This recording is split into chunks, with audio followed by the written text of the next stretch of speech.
For decades we've been told one story about Iran and the Jewish people. It's a story of animosity, conflict, and deep-seated mistrust, a narrative of two ancient peoples on an irreversible collision course. But what if I told you that story isn't the whole truth?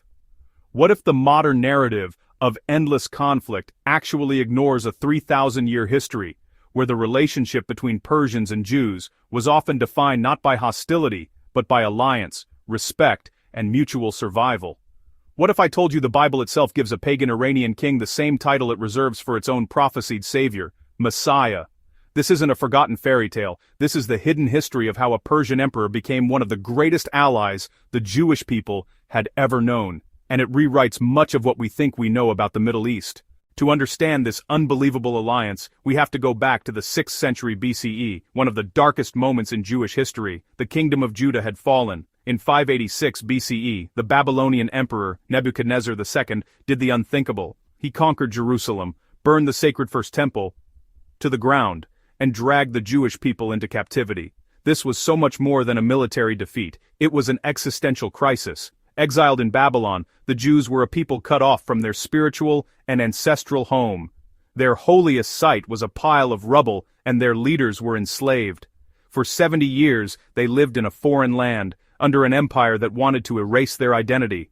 Prophets like Jeremiah had warned this was coming, but that was little comfort to those who wept by the rivers of Babylon, dreaming of a home they thought they'd never see again. They were on the brink of disappearing, of being assimilated and forgotten by history. Their story was nearly over, but then a new power began to rise in the east, a power that would not only change the map of the ancient world but would also alter the destiny of the Jewish people forever.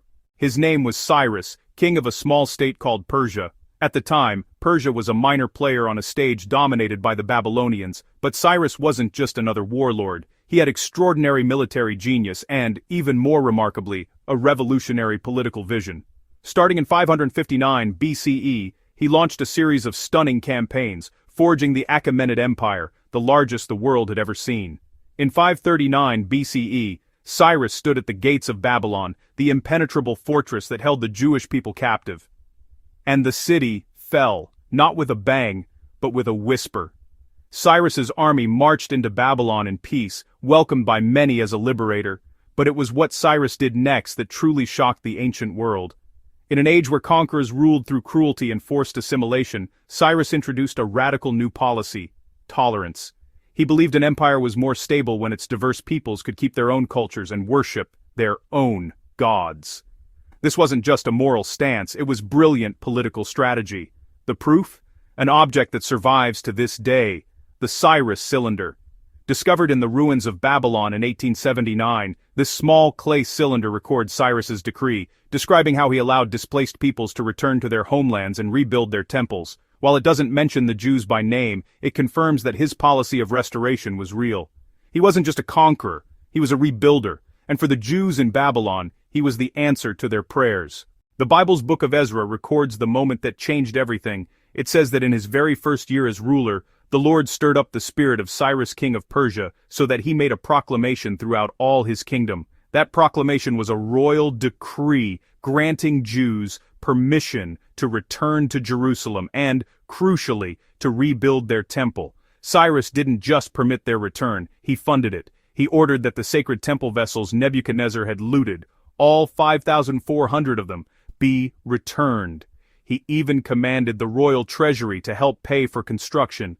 This is why the prophet Isaiah, writing more than a century before Cyrus was born, delivered one of the most astonishing prophecies in the Bible. Isaiah called Cyrus by name, declaring that God would anoint him to subdue nations.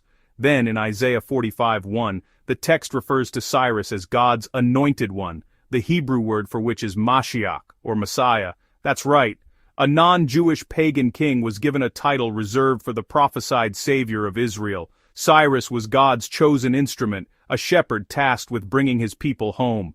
Following this decree, the book of Ezra records that an initial wave of over 42,000 Jews undertook the arduous journey from Babylon back to Jerusalem, led by a prince from the house of David. There, they laid the foundation for the Second Temple, which would stand for nearly 600 years. For 2 centuries, under the benevolent rule of Persian kings, the Jews enjoyed a period of peace, autonomy, and religious freedom. the survival of Judaism was secured, not in opposition to a foreign empire, but through an alliance with it. This legacy of friendship continued for centuries, most famously in the story of Queen Esther, the Jewish queen of Persia, who saved her people from a genocidal plot. This alliance between a Persian king and the Jewish people shows that history is always more complex than the simple stories we're told. It proves that friends can be found in the most unexpected of places. If you find these hidden histories as fascinating as I do, make sure to subscribe and hit the bell icon so you don't miss our next exploration of the past. The bond forged by Cyrus the Great echoed through millennia. Even after the Persian Empire fell, Jewish communities continued to thrive in Iran, becoming one of the oldest diaspora populations in the world. And this story doesn't just end in the ancient world. Jump forward to the 20th century. Before the 1979 Iranian Revolution, under the Shah, Iran and the modern state of Israel were close, if complicated, strategic partners. Driven by shared opposition to Soviet influence and Arab nationalism, they collaborated on military, intelligence, and economic fronts. Iran supplied Israel with oil, and Israeli firms helped build Iranian infrastructure. Israel's national airline even operated direct flights between Tel Aviv and Tehran. For a time, it seemed the ancient friendship had been reborn.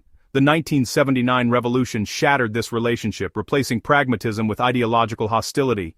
The narrative was rewritten, and the long history of cooperation was deliberately buried under a new story of perpetual conflict.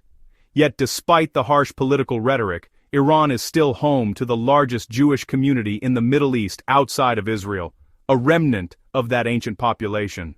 The 3,000-year history between Persians and Jews is not a simple story of enmity.